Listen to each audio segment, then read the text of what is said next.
Ukraine रूस जंग में वैक्यूम बम की एक बात सुनने को आ रही है। एक बड़ा वर्ड सुनने को आ रहा है, वैक्यूम बम। तो क्या है ये वैक्यूम बम, कितना खतरनाक है और इसके क्या परिणाम होते हैं, इन सब के विषय में इस वीडियो में हम लोग आज जानेंगे। तो ये सबसे पहले तो वैक्यूम बम इस लॉन्चर से छोड़ा जाता है। तो इस तस्वीर को एक बार देख लेते हैं अच्छे से। यही वो यान है जिससे वैक्यूम बम छोड़े जाते हैं। ठीक है, तो यहाँ पर देखते हैं रूसी सेना का यह वैक्यूम बम लॉन्चर है और रूस और यूक्रेन के बीच लगभग 7-8 दिनों से जो युद्ध चल रहा है उसी के तहत उसी युद्ध में रूस के द्वारा यह वैक्यूम बम यूक्रेन में छोड़ा गया है। ठीक है, तो इसमें रूस पर, हालांकि इस वैक्यूम बम का एक और नाम है, मैं बता देती हूँ आपको, थर्मोबैरिक वेपन। ठीक है, थर्मोबैरिक वेपन भी इसी के लिए, वैक्यूम बम के लिए ही इस्तेमाल किया जाता है इस शब्द का भी। ठीक है, और दुनिया भर में हालांकि वैक्यूम बमों के प्रयोग पर विवाद उठता रहा है क्योंकि ये समान आकार के पारंपरिक बमों की अपेक्षा ज्यादा खतरनाक होते हैं।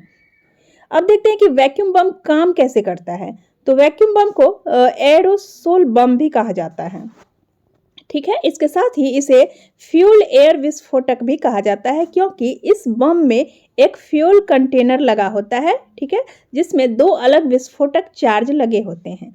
इसे एक रॉकेट या विमान से बम की तरह छोड़ा जा सकता है। जब यह बम अपने निशाने पर लगता है तो पहले विस्फोट में फ्यूल कंटेनर खुलकर आसपास के क्षेत्र में फ्यूल को फैलाकर एक बादल की शक्ल दे देता है।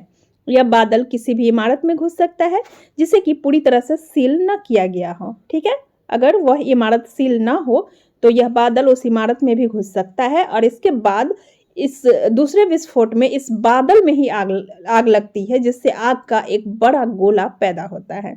इससे एक भारी ब्लास्ट वेव का जन्म होता है। ठीक है, ब्लास्ट वेव, ठीक है, वेव को समझिए, जो आसपास की सारी ऑक्सीजन को यह सोख लेती है। इस बम से सैन्य साजो सामान से लेकर विशेष रूप से तैयार की गई मजबूत इमारतें टूट सकती हैं और इंसानों की मौत हो सकती है। इन हथियारों को अलग अलग मकसद के लिए इस्तेमाल किया जाता है। ये अलग अलग आकार में बनाए जाते हैं जिनमें सैनिकों द्वारा फेंके जाने वाले ग्रेनेड से लेकर कंधे पर रखकर चलाया जाने वाला रॉकेट लॉन्चर से छोड़े जाने वाले साइज भी शामिल हैं। ठीक है, और अमेरिका ने अफगानिस्तान में इस बम का इस्तेमाल किया था। ये उसकी तस्वीरें हैं। आगे है सबसे बड़ा गैर परमाणु बम। ठीक है, सबसे बड़ा गैर परमाणु बम भी इसे कहते हैं। इसके साथ ही हवा से मार करने वाले विशाल आकार के वैक्यूम बम बनाए गए हैं जिनसे गुफाओं और सुरंगों में छिपे हुए लोगों को मारा जा सके। बंद इलाकों में इस बम का असर जो है सबसे ज्यादा खतरनाक होता है। साल 2003 में अमेरिका ने 9800 किलोग्राम के वजन वाले बम का परीक्षण किया था जिसे मदर ऑफ ऑल बम का नाम दिया गया था। ये था, ठीक है, mother of all bomb, America ने इसका प्रयोग किया था। इसके 4 साल बाद रूस ने भी ऐसी ही डिवाइस तैयार की जिसे फादर ऑफ ऑल बम कहा गया। इस बम से 44 टन के पारंपरिक बम जितना बड़ा धमाका हुआ और इसके साथ ही यह दुनिया में सबसे घातक गैर परमाणु हथियार बन गया। ठीक है, यह परमाणु हथियार नहीं है, यह गैर परमाणु हथियार है। ठीक है, इस बम के विनाशकारी प्रभाव और इमारतों या बंकरों में छिपे बचाव पक्ष के खिलाफ इनकी उपयोगिता को देखते हुए वैक्यूम बमों का इस्तेमाल मुख्य रूप से शहरी वातावरण में किया गया है। यह काफी अहम है क्योंकि यूक्रेन में रूसी फौजें कीव समेत तमाम शहरों को जीतने की कोशिश कर रही हैं। ठीक है, तो इसमें क्या यूक्रेन में इस्तेमाल किए जा रहे हैं वैक्यूम बम?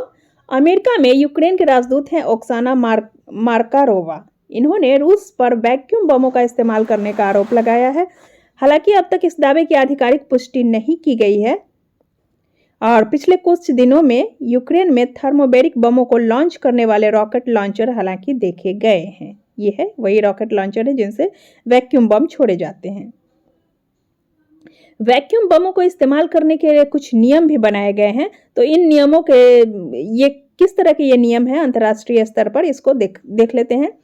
अब तक इन बमों को इस्तेमाल न करने के लिए किसी तरह के अंतर्राष्ट्रीय कानून नहीं बनाए गए हैं, लेकिन अगर कोई देश रिहायशी इलाकों, स्कूल या अस्पतालों में इनका इस्तेमाल करता है तो इस मामले में 1899 और 1907 के हेग कन्वेंशन के तहत युद्ध अपराध का मुकदमा चलाया जा सकता है।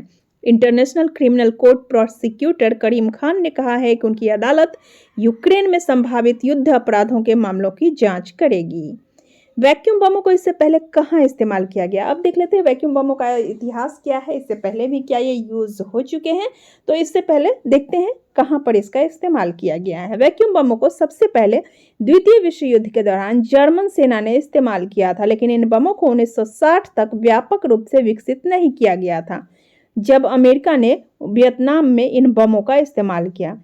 यानी कि 1960 में अमेरिका ने वियतनाम में इन वैक्यूम बमों का इस्तेमाल किया था। इसके बाद अमेरिका ने अफगानिस्तान में पहले साल 2001 में तोरा बोरा की पहाड़ियों में छिपे अलकायदा लड़ाकों को नष्ट करने और 2017 में इस्लामिक स्टेट के लड़ाकों के खिलाफ इस्तेमाल किया था। रूस ने इस बम का इस्तेमाल साल